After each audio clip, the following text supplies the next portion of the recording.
Queridos irmãos e irmãs, neste domingo, a liturgia nos fala mais uma vez do seguimento, do chamado, da vocação. Inicia com o texto que lembra a passagem de Elias para Eliseu. O texto lembra que Elias, certamente, já um pouco idoso, cansado, vai em busca de alguém mais jovem para que possa sucedê-lo na sua missão, no seu ministério de profeta. E encontra um jovem que está cuidando da terra, arando, lá com uma junta de bois, está ali cultivando a terra, chamado Eliseu. E o texto diz que Elias toma o seu manto, joga sobre o corpo de Eliseu e sai. E Eliseu percebe que é uma transmissão de função, de ministério, de serviço. Sai correndo atrás de Elias e Elias pede que Elias o autorize a despedir dos seus pais. O texto lembra que Eliseu depois mata a junta de bois e com a madeira ali do arado faz uma fogueira e oferece a carne assada ao povo que está por ali. E depois vai seguindo e aprendendo com Elias. Então já esse primeiro texto, muito significativo, revela que o seguimento, nossa adesão ao projeto de Deus, exige uma ruptura, como fez Eliseu, que queimou as madeiras do arado, sacrificou os animais e mudou totalmente de vida. Nós também precisamos queimar muitas coisas. Às vezes é imoralidade, às vezes é preguiça, a desonestidade. São coisas que precisam ser queimadas para um seguimento mais sério diante de Deus. Mas também o texto nos ensina que Eliseu estava trabalhando. Era alguém que estava cultivando a terra, arando uma junta de bois, alguém muito eficiente e estava fazendo alguma coisa edificante. Então aqueles que também seguem a Deus não são pessoas preguiçosas. Então eu digo que para ser um bom padre, um homem tem que ser primeiro um bom marido, um bom pai. Se não tiver essa condição de ser um bom pai e um bom marido, nunca vai ter condição de ser um bom padre. Ou seja, as pessoas, elas são capazes de fazer outras coisas edificantes na vida também.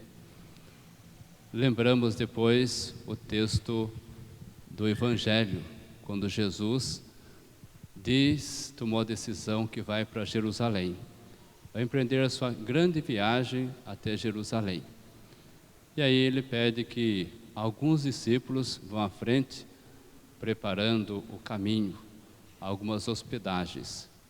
Chegam num povoado que tinha samaritano, e samaritano não se dava bem com judeu, uma diferença histórica, e não acolhem, não querem dar hospedagem para Jesus. Aí Tiago e João já querem usar da violência, pedindo autorização para Jesus, para invocar o poder do alto, para que possa destruir aquele vilarejo. A ideia deles é de violência, de destruição. E Jesus vai repreendê-los, mostrando que o caminho vai indicando que não é com violência que as coisas são resolvidas. Depois, no caminho, alguém espontaneamente diz que vai seguir Jesus para onde ele for. Ele diz: olha, pense bem, os pássaros têm ninhos, a raposa tem tocas, mas o Filho do Homem não tem onde descansar a cabeça, só tem um caminho por onde ele está andando. Ou seja, vai dizendo para as pessoas, quem está se preocupado com muitas tocas, com muitos ninhos, certamente que vão esquecer do referencial de estar junto com Jesus no caminho. Depois o texto vai lembrando também que Jesus convida, segue-me, e a pessoa pede que depois que possa primeiro sepultar seu pai. Depois que meu pai morrer, aí eu te sigo. Claro que Jesus, ele tem sempre um carinho todo especial pela família, e até mesmo uma das obras de misericórdia que nós estamos este ano vivenciando mais intensamente, fala de sepultar os mortos. E na época, sepultar as pessoas era uma coisa também, uma obrigação muito grande, algo valioso na vida dos filhos, sepultar os pais. E Jesus vai dizer para ele, deixe os mortos que enterrem os seus mortos. Jesus não despreza esse nobre valor do povo da época. Mas vai percebendo que é uma desculpa que aquela pessoa usou para não seguir Jesus. Assim como nós temos muitas desculpas, né? Às vezes o pai ou a mãe diz, olha, eu não vou na igreja porque eu tenho criança pequena, faz barulho, incomoda os outros. Então depois que crescer, aí eu vou para a igreja, aí eu vou fazer alguma coisa na igreja. E a criança cresce, fica adulto e nada de vir para a igreja, né? Às vezes tem pessoas que dizem, olha, depois que eu ficar aposentado, daí eu vou para a igreja, fazer uns trabalhinhos lá na igreja. Aposenta e nada de vir fazer os trabalhinhos na igreja, nada de participar da comunidade. Ou seja, é a preguiça que está sempre pregnada na pessoa, que sempre ela dá uma desculpa. Nunca chega o dia, sempre tem alguma coisinha na frente que é a desculpa para ela não assumir plenamente, né, a sua condição de batizados. E depois o último que vai dizer para Jesus que vai segui-lo, mas pede primeiro para ir despedir do pai e da mãe. Na primeira leitura, Elias autorizou Eliseu a voltar a despedir do pai e da mãe. No Evangelho, Jesus diz, quem põe a mão no arado e olha para trás, não está digno de assumir o reino de Deus. Não desprezando a realidade afetiva, né, de uma família. Jesus que sempre valorizou a família. Mas mostrando que nós não podemos ficar dando desculpas das coisas passadas, nossos bloqueios, das dificuldades, para assumir aquilo que Deus pede para nós. Aquilo que se abre na frente,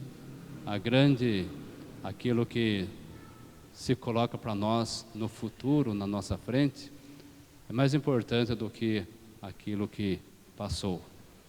Até lembrando um texto, né?